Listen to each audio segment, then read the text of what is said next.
statement has been released by General Manager Sean Marks. Steve Nash and I, together with Joe Tsai and Clara Wu Tsai, met with Kevin Durant and Rich Kleiman in Los Angeles yesterday. We have agreed to move forward with our partnership. We are focusing on basketball with one collective goal in mind: build a lasting franchise to bring a championship to Brooklyn.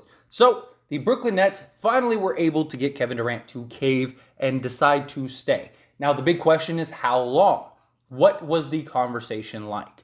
Was the conversation like, hey, look, there's no trades currently for you that are worthy of trading for you, so let's ride it out, let's buy in right now, and we'll explore possibilities during the trade deadline, or, maybe next season, we'll try to figure it out. We'll see what happens with Kyrie Irving. Is Kyrie Irving leaving? Is he going to stay? But right now, this is the team you got. You got a legit contender. You, Kyrie, Ben Simmons. You got Seth Curry, TJ Warren. You got, Patty Mills. You got Nick Claxton. You have a plethora of players and enough to provide a championship. Ben Simmons is a perfect complement next to you two. Let's just stick it out and see what happens.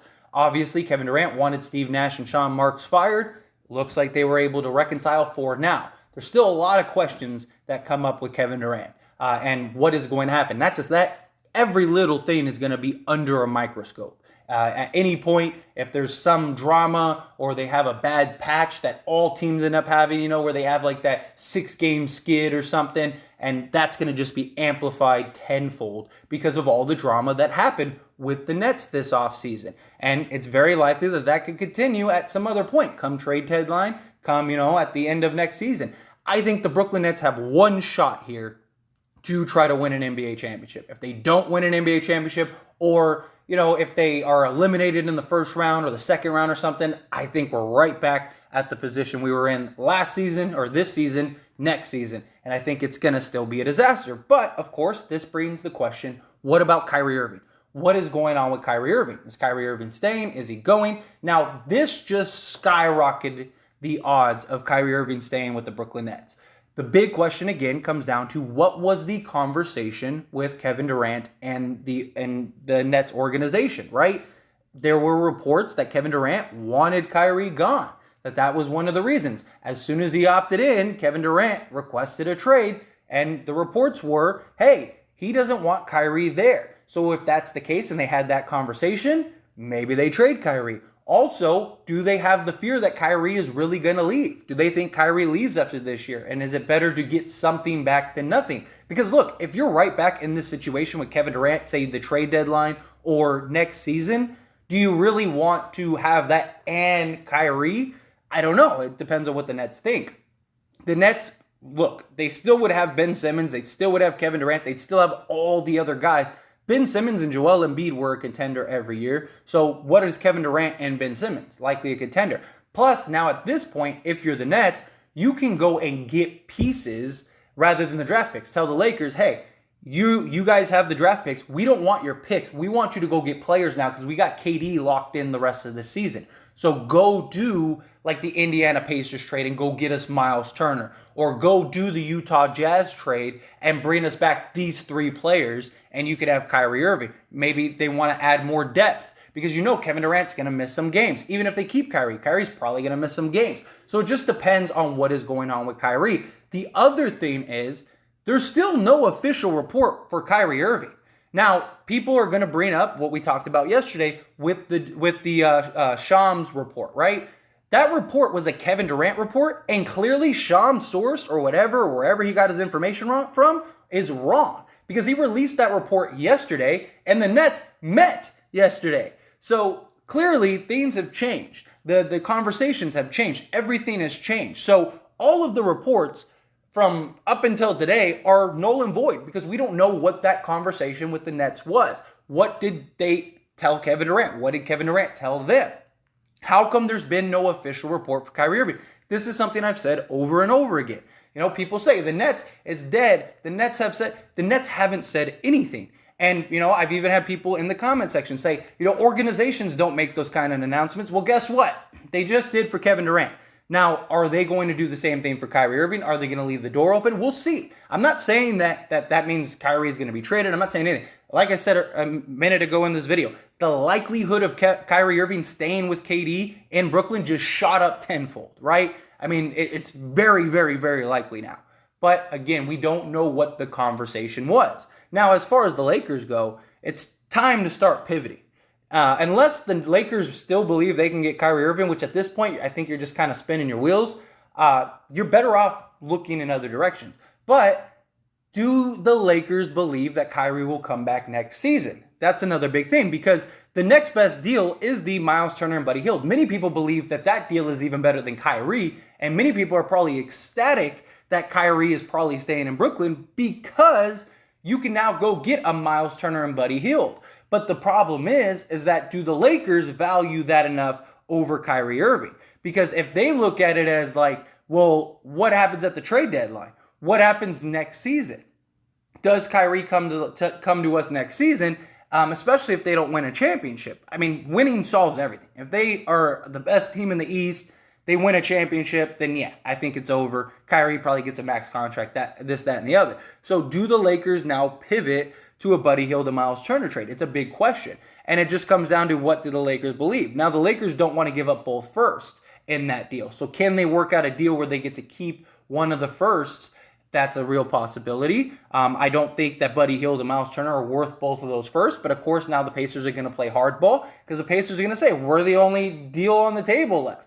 Yeah, there's Utah, yeah, there's the Knicks, but those are all based on Donovan Mitchell getting traded, right? So the Pacers, they could kind of play hardball now with the Lakers and say, hey, so do the Lakers cave? Do they stand pat and just say, hey, we'll ride it out this year with Russell Westbrook and just kind of go into the season, figure it out, and then see what happens at the trade deadline? Does Kevin Durant want to be, now, hey, look, you're supposed to be trading me, or do they trade him at the trade deadline? Because teams like the Suns and other teams in the league now can all of a sudden trade players that signed extensions, stuff like that. So it's very possible that Kevin Durant's conversation about a trade could be picked back up come the January time. So do the Lakers just stand pat with what they have now, hope Darvin Ham can kind of figure it out, rather than going and making a move for a Buddy Hield or Miles Turner? That's something we're really going to have to look and find out and see. And I'm sure now that we have confirmation for Kevin Durant, we will start to see dominoes fall. Because that was the big domino. What's going on with Kevin Durant? Is he getting traded? Is he staying? Now that that's happened, we're going to see all kinds of stuff start coming. Like all these free agents that are still out there are going to end up signing. I imagine Donovan Mitchell likely gets traded now, where teams are playing hardball. I could see that kind of getting done. And then, of course, again, Kyrie Irving. Does this mean LeBron missed out on Kyrie? There were the reports that LeBron was heavily pushing the Lakers to go get Kyrie Irving. That, the Lakers basically told LeBron, we're going to go get Kyrie Irving for you. And that was one of the reasons he opted in and signed the extension. Whether that's true or not, that's what the reports were put out. Woj had a report about it, how the Lakers said, we'll go get you Kyrie Irving. Now, is LeBron going to be okay with that? Is he going to be able to wait around? So I don't know. It's an interesting dilemma that the Lakers have. Do they still believe that they could get Kyrie? Do they not? Now, also, just from a Vegas odds perspective, and Vegas isn't around very often, at least the bookmakers and the odds, the Nets still aren't the favorite. They jumped up to plus 750 because we're still all waiting for what's going on with Kyrie Irving. Now, the Nets are still a really good team without Kyrie Irving, and depending on the pieces that they would get back for Kyrie if there was a trade, that could make them the favorites. But there's still no word on Kyrie, whether he's actually to stay, or at least no official word from the Nets like we got with Kevin Durant. And they could have easily just thrown Kyrie in it, right? They could have said, so Kevin Durant, after the meeting with Kevin Durant, we sat down, Kevin Durant agreed to stay. We were running it back with Kyrie and KD. We're ready to start the season. No, they didn't even mention Kyrie Irving in this whole conversation. So do they release a separate report? Do they just kind of let it go and just, hey, what happens, happens? Or do they try to leave the door open in case they do want to trade Kyrie? Because the circumstances with Kyrie still haven't changed. Kyrie, if he walks next season, the Brooklyn Nets are in big trouble because they have no money and they won't be able to get any players back. So how much do they fear Kyrie leaving? Is that something that is really on the table? And they look at it as like, hey, Kyrie wants to stay. So Kevin Durant stayed, so maybe Kyrie wants to stay. I imagine they're probably going to sit down with Kyrie next and have that conversation and say, what do you want to do? Do you want to ride it out this year, or do you want us to trade you? Because now that we have Kevin Durant, look, Brooklyn, I don't think they wanted Kevin Durant. I don't think they care as much about Kyrie Irving. They would still trade Kyrie, I believe, if they could. It's just, what does Kevin Durant want and what does Kyrie want? Now, if they can get the confirmation that Kyrie says, like, hey, sign me a new extension, give me a new extension and I'll stay. If that happens, then I think we could see that happening pretty quickly. Do you lock them up? Or if it's kind of on the fence, if he's like, are you staying? Do you want to go? What's going to happen? Or do you still plan on leaving after next season? If Kyrie says, yeah, like, look, I'll write it out this year. You got Kevin Durant to opt in this year. Let's go try to win a championship this year and we'll see what happens next year. Or or I still plan on leaving next year. If something like that happens, don't be surprised if Kyrie Irving still gets traded. All the Brooklyn Nets wanted was confirmation on KD one way or another. Were they trading KD or were they keeping KD? Now, obviously, KD and Kyrie are best friends, but what's going to happen with KD? Is KD going to be gone? That's what I'm saying. There's still a lot of unknown and a lot of gray areas. I do think that this hugely affects the odds of Kyrie going elsewhere. I really do think Kyrie's very likely staying now, but it depends on the conversation. It depends what's going on behind the scenes for Kyrie to become a Laker. I don't know. We'll see. This is just developing, so I imagine there's going to be more information coming out in the next coming days. And we still have a little time before training camp, so I imagine some things in the next week or two. It's probably going to be madness. It's probably going to be crazy. But anyway, as always, those are my thoughts and opinions, and I pass the question on you. Let me know yours down in the comment section below. What do you think of this? Do you think Kyrie, the deal's dead? Move on. It's time to move on. Be done. Do you think, yeah, hey, they didn't release a statement for Kyrie Irving? The Nets still could trade Kyrie. They just wanted confirmation with KD. It depends on the conversation they had.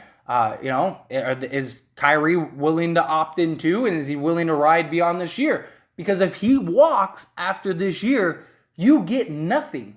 You have no salary space. You have no assets. You have nothing to recoup Kyrie Irving. You just basically lost your star player and didn't get anything back. So what do the Nets do? Do the Nets have that fear or not? I think is going to be a big part of the equation going into this season. But anyway, again, however you feel about it, love to hear your thoughts and opinions down in the comment section below. That being said, hit that like button. Helps me out a lot. Lets me know you enjoy these types of videos, and I truly appreciate it. If you're not subscribed to the channel, hit that subscribe button, follow by the bell notification, stay up to date with all things sports, join this wonderful community and all of our discussions. I'll see you all in the next one. Thank you.